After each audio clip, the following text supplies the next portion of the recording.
Assalamualaikum warahmatullahi wabarakatuh. Pada kesempatan ini kita akan membahas tentang sel Galvani atau sel volta. Dikatakan sel Galvani atau sel volta karena kedua orang inilah yang pertama kali menemukan sel Galvani atau sel volta. Sel volta ini banyak digunakan atau diaplikasikan sebagai misalnya dalam kehidupan kita sehari-hari, baterai HP, baterai jam, aki dan sebagainya.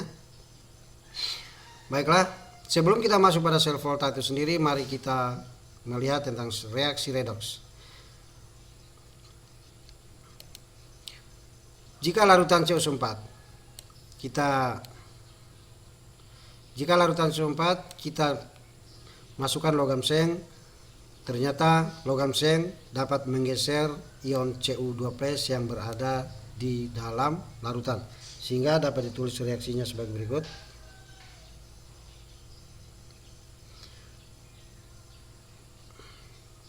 Zn bereaksi dengan Cu2+,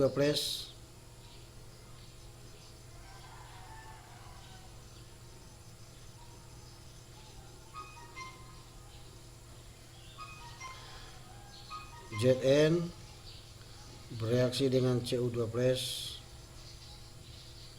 akan menghasilkan Zn2+ dan Cu yang padat.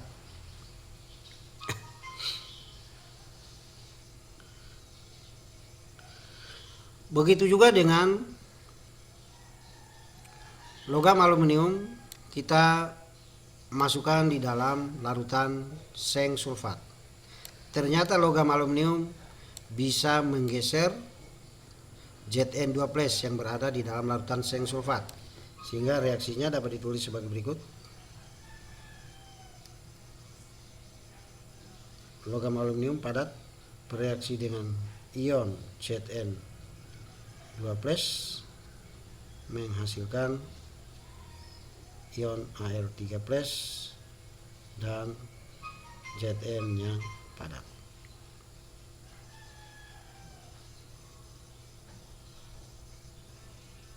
Nah, di sini logam Zn lebih reaktif daripada logam Cu, sehingga Zn bisa menggeser Cu2+. Begitu juga dengan logam aluminium lebih reaktif daripada logam Zn, sehingga aluminium bisa menggeser ion Zn2+. Lain halnya dengan logam Cu, tidak bisa menggeser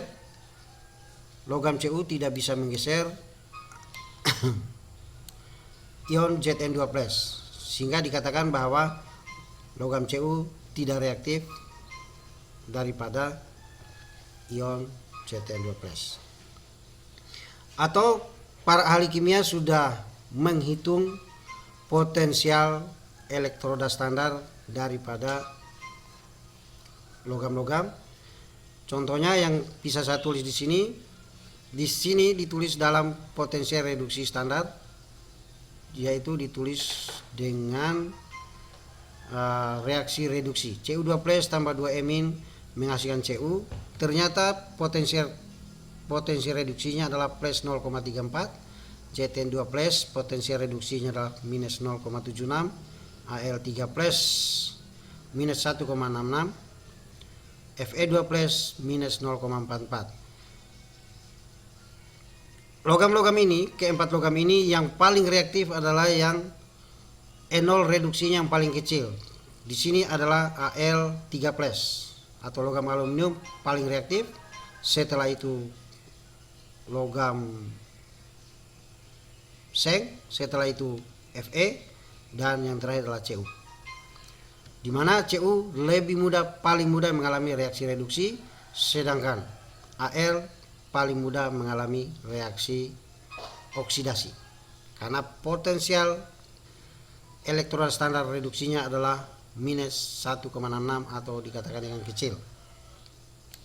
Baiklah, kita akan melanjutkan dengan sel volta itu sendiri. Sel volta itu adalah reaksi kimia yang menghasilkan arus listrik, yaitu sel volta terdiri dari dua buah elektroda, yaitu elektroda anoda dan elektroda katoda.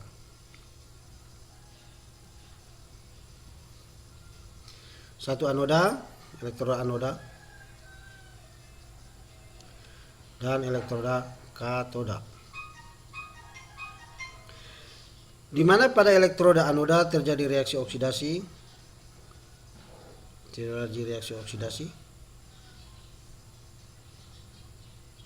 dan katoda terjadi reaksi reduksi.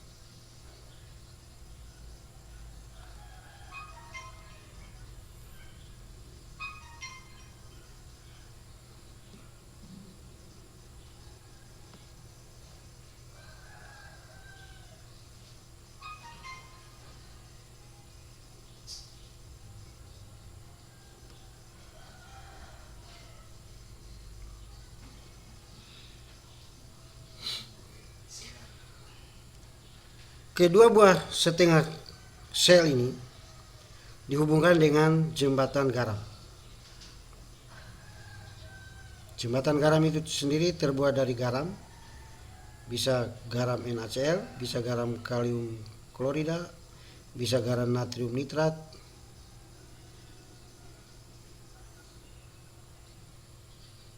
Nah,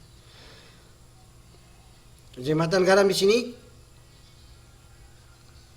bisa dibuat dari pipa U yang dipasang terbalik, yang diisi dengan garam yang dimasak dengan agar-agar. Di sini kita lihat contohkan sebagai garam dapur, yaitu Na+. Di dalam sini ada Na+, ada Na+,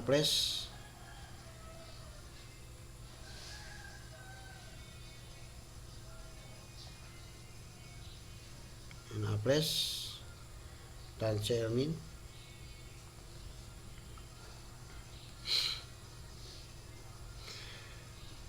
Dan apabila kedua sel ini kita hubungkan dengan kawat atau kabel,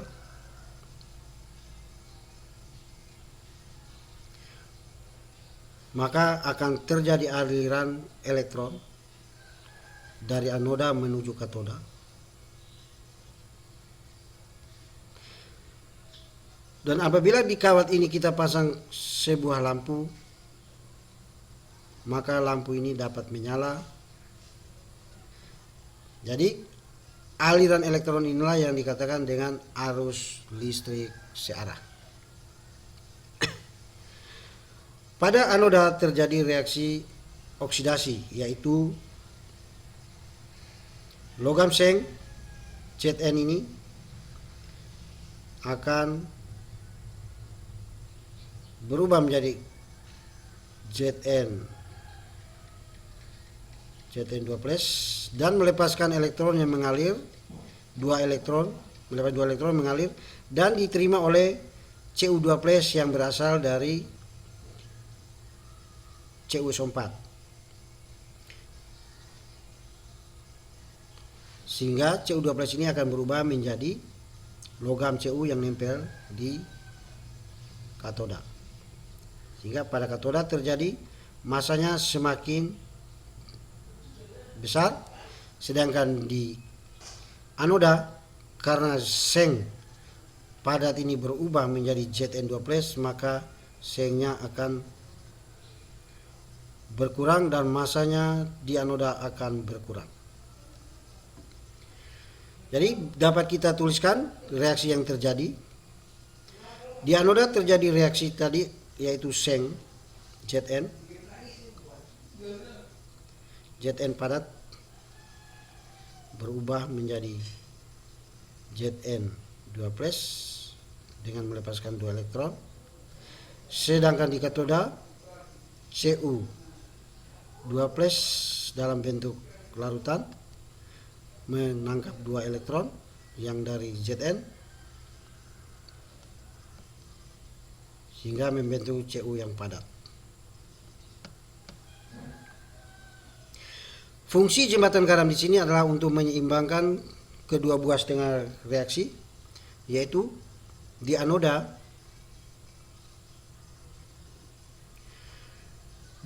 karena kelebihan ion Zn2+, karena Zn2+ bertambah dari logam Zn, maka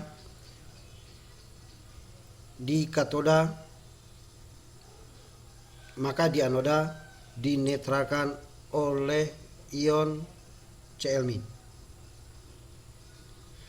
Sedangkan di katoda, karena Cu2+-nya berkurang, maka digantikan oleh ion Na+. Na+.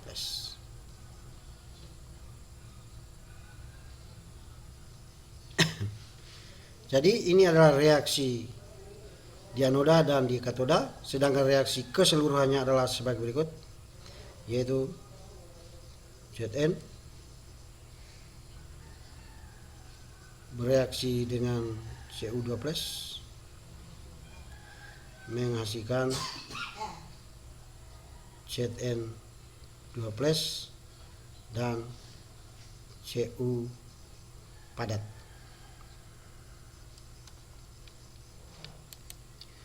Selanjutnya kita akan menuliskan notasi sel pada reaksi redoks.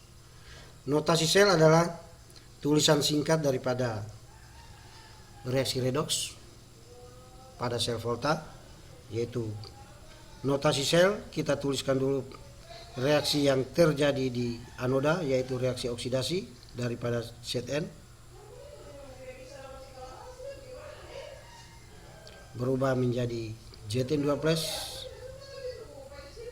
dan dibatasi oleh jembatan garam. Kemudian di katoda kita terjadi reaksi reduksi, yaitu Cu2+ menjadi Cu padat. Itu adalah notasi sel. Kemudian contoh soal. Kita menghitung potensial sel yang terjadi dari sel volta. Hitunglah potensial sel jika diketahui potensial elektroda standar daripada Zn dan Cu. Hitunglah potensial sel dari reaksi Zn bereaksi dengan Cu2+ menghasilkan Cu dan Zn2+. Di sini untuk menghitung potensial sel atau E0 sel, itu kita memakai rumus E0 sel reduksi kurang E0 sel oksidasi. E0 sel reduksi adalah reaksi yang terjadi di katoda atau yang memiliki E0 sel besar, yaitu Cu. Berarti E0 yang mengalami reduksi adalah Cu plus 0,34 dikurangi E0 sel daripada seng yang kecil, yaitu dikurang minus 0,76, sehingga hasilnya adalah positif 1,1 volt, atau hasilnya positif, maka dikatakan terjadi reaksi secara spontan. Demikian pembelajaran kali ini, semoga bermanfaat untuk anak-anak sekalian. Tetap semangat belajar di rumah. Terima kasih.